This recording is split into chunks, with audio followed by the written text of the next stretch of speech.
Hi there, I care and you matter. I'm Shannon and welcome to my channel and welcome to another video.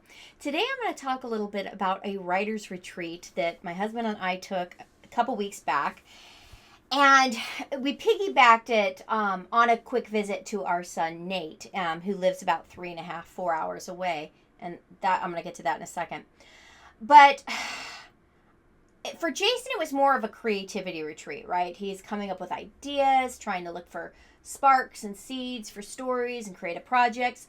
For me, I very much had a goal, and my goal was to take my existing story seed and help it grow into an outline. And that it did, but not in the way that I expected it to. I'm going to kind of jump around here, but I prepared a little writing tote, right? And it had all the tools. It had composition notebooks, it had highlighters, it had gel pens, all the stuff which I normally like to use. But it was really weird because this time I kind of avoided all the stuff that I packed and instead just used two simple tools. This is about a 3x5 size. Yeah, it's about the size of an index card. It's a pocket journal by Paperage, and I'll leave a link to these below. I love this little thing. This and my favorite ballpoint pen, which is Bic Glide Bold Blue Ink 1.6 millimeter. Love it. And so, yeah, I went expecting to use all these tools, and I just didn't. Instead, I don't want to give away all the ideas because I'm working on currently this book, but just took down really quick notes and did a ton of writing in terms of ideation. And there is a 2-story old building in my series that I'm currently working on, and I wanted to come up with a name. It's called Books and Brews because it has a little cafe shop. It's a bookstore. On the ground level, there's a bookstore, and in the back is a little cafe where they have coffee, a barista making coffee and different kinds of teas. So Books and Brews, because you brew coffee, brew tea. And the main part of the series is, I don't want to get too deep in the weeds here, is the shop that's on the second level of this building. And the owner, the proprietor of that shop, her name is Rena Faye, but she goes by Ren. And so I'm getting goosebumps because I really enjoyed just luxuriating in trying to ideate and come up with all the ideas and just getting them down. There was no rhyme or reason. There was no organization. I don't want to say it was a brain dump. It was like brain flow, ideation flow onto the paper inside this little journal. And I don't know about you, if you're a creative type, and I never considered myself creative, mind you, because I'm married to an animator, an illustrator. The man is a creative genius.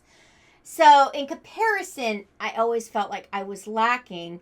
And it seemed like I think I've gotten into this in videos in the past, but every creative endeavor I tried to take on, I felt like it got taken away from me.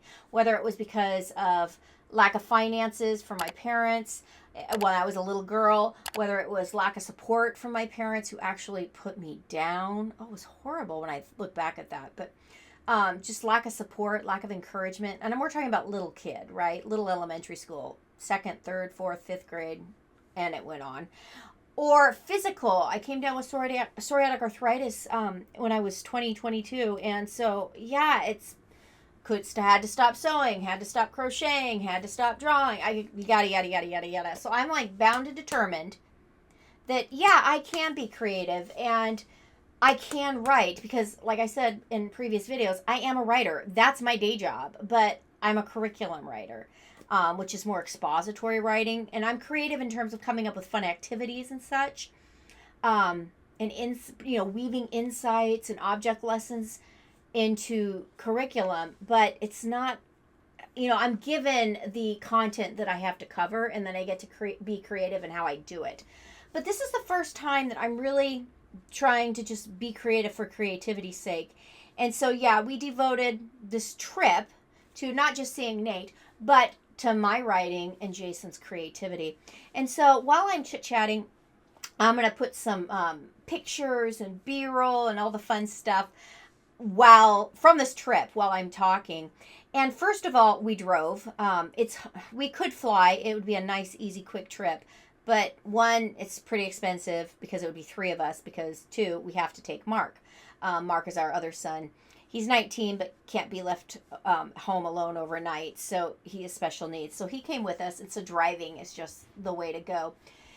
And this time I was very intent on even using the drive time, and that's why I love the size of my little pocket notebook, because I was able to keep it up front while Jason's driving, and I could, just jot notes down as I have the ideas. But the fun thing about this drive is it starts near the Seattle area in Pacific Northwest, and beautiful pine trees, fir trees, just covered in green, right? And Nate lives in the middle of the desert on the other side of the state.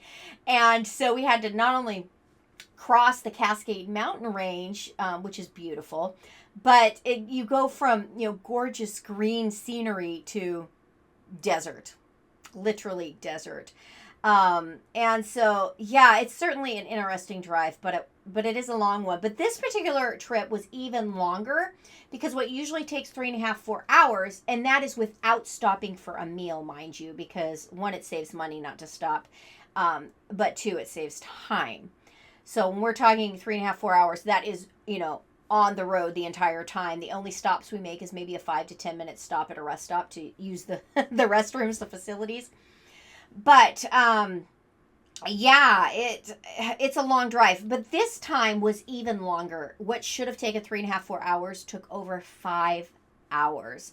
And the reason being is one of the highways that we usually take had been completely closed down that morning. So it's not like we had advanced warning. And we were detoured through residential areas with a max speed limit of 35. And not only that, it was bumper to bumper to bumper. I'm going to put a picture up on the screen because at one point I joked and told Jason I could get out and pick blackberries before he moved the car 4 feet. I took a picture right at this sign. It said something like no shooting. It was ridiculous. I'm like, oh my goodness, no kidding. Anyway, it was a great trip in the sense that it really was productive from a creative standpoint. And I'm going to put up pictures of the same hotel. We did this previously in August, and I just adored it so much and found it so freeing and so invigorating that I told Jason, yeah, I want to do it one more time before the end of the year, because clearly with with weather being what it is in the winter, it's not easy or doable really to cross the Cascades. The pass is closed, and it can happen at a moment's notice, and I don't want to get stranded. Because then what you're doing to be economical or inexpensive, if you're forced to stay somewhere that you're not expected to, that would be not only inconvenient but crazy expensive. So want to avoid that.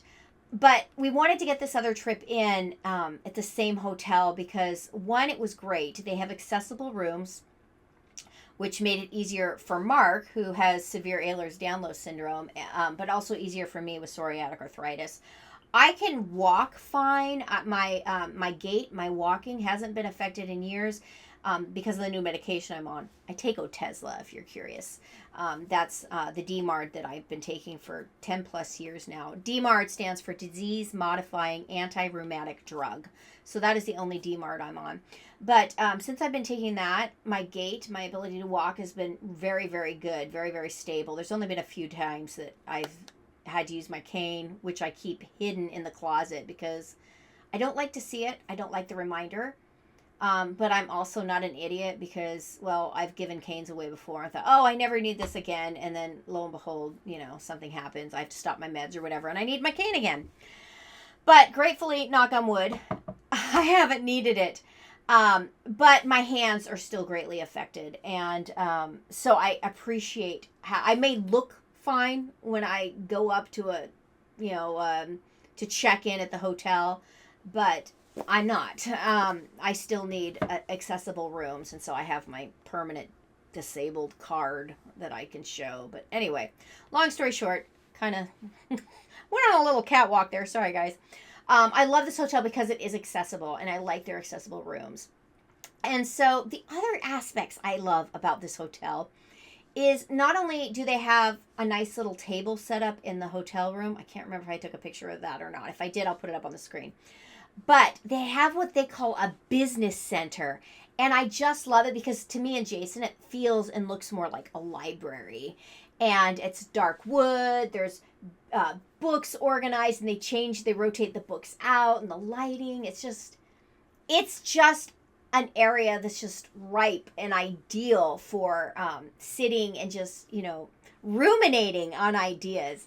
And so, yeah, that was just, again, it was just rejuvenating. And from a creative perspective. And I have to say that while, most people, myself included, can't go off and do this every weekend or whatnot, I am trying to think about different ways that I can create a different experience in either at home or somewhere around my house for a much more economical and doable, more accessible way to recreate these feelings. And by feelings, I mean feeling like you're truly getting away, taking a step back from all the responsibilities and the pull and tug of daily life. Because I'm finding that to get into that creative space, I can write. If I have an outline in front of me and I know a general roadmap of where I'm going, where the story starts, the beats I want to hit, and where I ultimately want to end up, I can hit those target words. I can write, quick and fast and all the things. But the problem for me is coming up with it all, dreaming it up all out of nowhere. And in order to be able to do that, I have to free up my mind and get some space between my normal day-to-day responsibilities or the day-to-day stress so that I can let everything go in order to let my mind wander, because that's essentially what you have to do, right? When you're coming up with a story to tell. And so, yeah, that is what I did and why we did it on our little writing retreat / creativity retreat.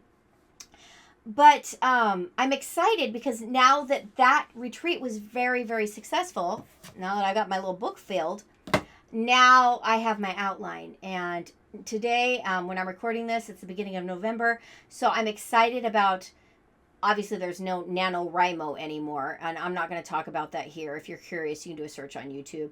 NaNoWriMo stood for National Novel Writing Month. But I was so excited to get to participate in that this year, but then everything kind of just fell apart. But there are a lot of different writers here on YouTube who are starting their own kinds of similar ways to work together in spirit, right? In fact, I like Sarra Cannon. She has a website, or excuse me, not a website. She does have a website, but her YouTube channel is Heart Breathings. And I'll leave a link to her channel down below. They'll watch my channel too, please. I'm hoping to monetize by the end of the year. I don't know if it'll happen, but that's one of my goals. But I love her channel, and she's came up with the Rough Draft Challenge. I'm not taking it seriously in terms of signing up on her channel. I'm just, let's say, virtually following along and watching her channel for inspiration in terms of watching her videos come out. I'm looking forward to her November videos this month. So, yeah, that'll be great. But the retreat was very much needed to get myself into a good writing space in order to collect all my ideas and at least organize them in my head. However, I will say in the 3 weeks that I've been home, life has just hit me like a Mack truck. And so I'm going to have to be very diligent about being intentional to build in that writing space and time. And like I said, trying to cultivate or create some way, place, shape or form to find and create that creative time. So I don't physically, it'd be great to be able to pay for and plan a retreat and a creative escape every quarter. I think would be great. I think ideally that would be what I would like. Financially, I don't know if that's possible. Because when we do travel, I mean, it's the cost of gas, it's one night hotel, it's meals out. We could, we do eat meals on the road, but you know, that overnight, I like to have lunch and dinner out, because when I'm on a retreat, one of the whole reasons of going away is so I don't have chores, right? So I don't have to cook, so I don't have to make the bed.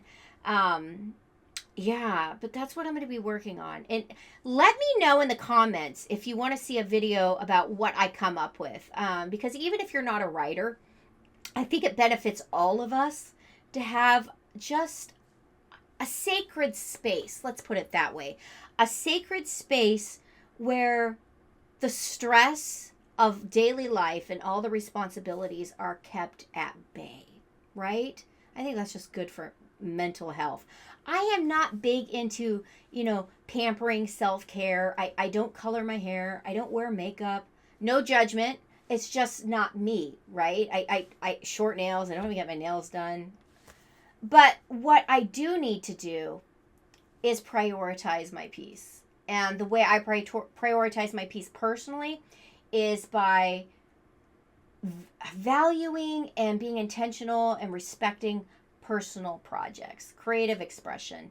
And that's certainly one of the reasons this channel is so much fun for me. So thanks for watching. And if you're a subscriber, thank you so much. I'm going to wrap this video up here, but heads up, if you are a normal viewer, subscriber, I am going to be releasing maybe once a week for a while, just because I need to get my head out from underwater lately. I don't know how we're already in November, but it's a crazy time of year for all of us.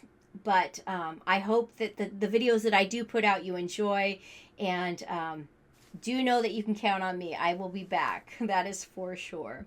If you've watched this far, thanks so much for watching, and I hope you have a great rest of your week. Until the next video, I'll catch you next time.